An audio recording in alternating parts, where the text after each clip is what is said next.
Good morning students.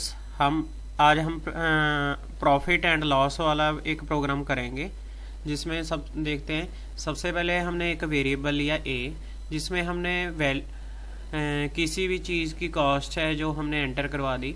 उसके बाद B लिया, उसके बाद उसका जो सेलिंग प्राइस है वो एंटर करवाया।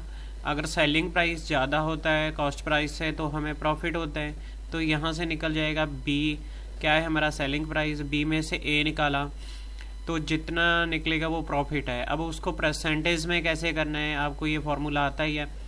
प्रॉफिट अपॉन जो हमारी कॉस्ट प्राइस है multiply 100, profit P upon cost price multiply 100।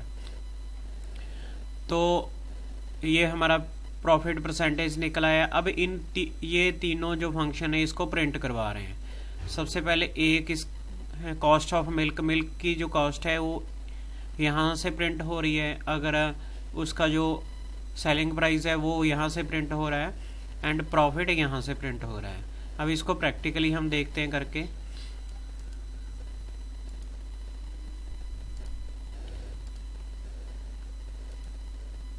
New file में जाएंगे, पाइथन, यहाँ पे पेस्ट कर देते हैं प्रोग्राम।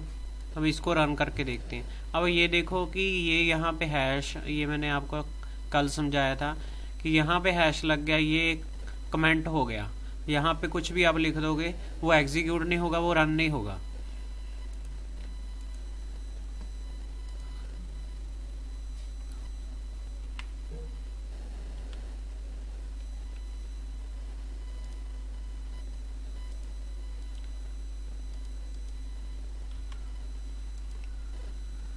ये रन हो गया। अब ये हमसे मांग रहा है वैल्यू की enter cost of milk. Milk की कॉस्ट हमने एंटर करनी है। कॉस्ट प्राइस ऑफ मिल्क हमने 40 दे दिया, एंटर। उसके बाद हम देखेंगे सेकंड क्या देना है, सेलिंग प्राइस। सेलिंग प्राइस क्या है उसका 60 दे दिया हमने। तो हमें पता ही है कि अगर 60 में बेच रहे हैं तो 40 में लिया है तो हमें 20 हमें क्या मिल गया, प्रॉफिट मिल गया।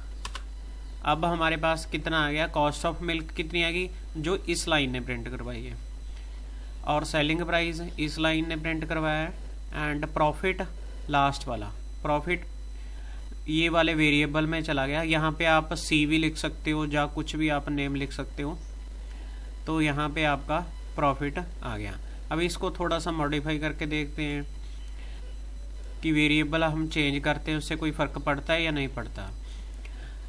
ए में हमने कॉस्ट प्राइस एंटर करवा रहे हैं, बी में हम करवा रहे हैं उसकी सेलिंग प्राइस। ये फ्लोट क्यों है, क्योंकि वो आंसर फ्लोटिंग वैल्यू में आता है, पॉइंट वैल्यू में आता है। इनपुट क्या यूज़र के थ्रू इनपुट ले रहा है। ये वहाँ पे कमेंट लाइन आती है कि आपने क्या एंटर करवाना है। प्रॉफिट है, यहाँ पे हम पी भी ओनली पी भी लिख सकते हैं। अगर हमने यहाँ पे पी किया तो यहाँ पे भी हमें पी करना पड़ेगा प्रॉफिट। और यहाँ पे आप सी देख सकते हो, सी क्या है हमारा परसेंटेज, और यहाँ पे हम सी देंगे जो हमारा प्रिंट हो रहा है। सेम जो कैलकुलेशन होके सी में जाएगी वो ये वाली लाइन प्रिंट करवाएगी। रन करते हैं, इससे भी कोई फर्क नहीं पड़ेगा, आप कोई वेरिएबल का कोई भी नेम दे दो। तो यहाँ पे एंटर कॉस्ट ऑफ मिल्क हमने ली 60। अब हम उसका सेलिंग प्राइस लिख रहे हैं 40। अब यहाँ पे लॉस हो रहा है तो यहाँ पे 33% उसने -33% जो लॉस है वो दिखा दिया। तो यहाँ पे आप वेरिएबल का कोई भी नेम दे सकते हो।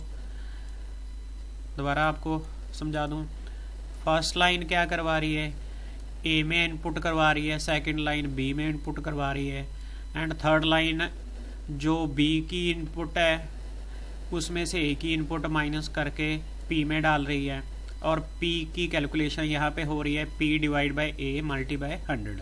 यहाँ पे प्रॉफिट परसेंटेज निकल रहा है या लॉस प्रॉफिट। उसके बाद ये वाली सारी लाइंस जो भी हमारी कैलकुलेशन होके आई है उनको प्रिंट करवा रही हैं। ए जो हमने ए में एंटर करवाया था वो, एंड बी जो बी में एंटर करवाया था। सी क्या कर रहा है, जो ये वाला परसेंटेज हमने निकाला है उसको प्रिंट करवा रहा है। आई होप कि आपको ये समझ आ गया होगा। अगर कोई क्वेरी है तो आप ये अपने एक पेज पे नोट करके ना मुझे व्हाट्सएप कर देना कि कहाँ पे आपको कोई प्रॉब्लम आ रही है। Thank you.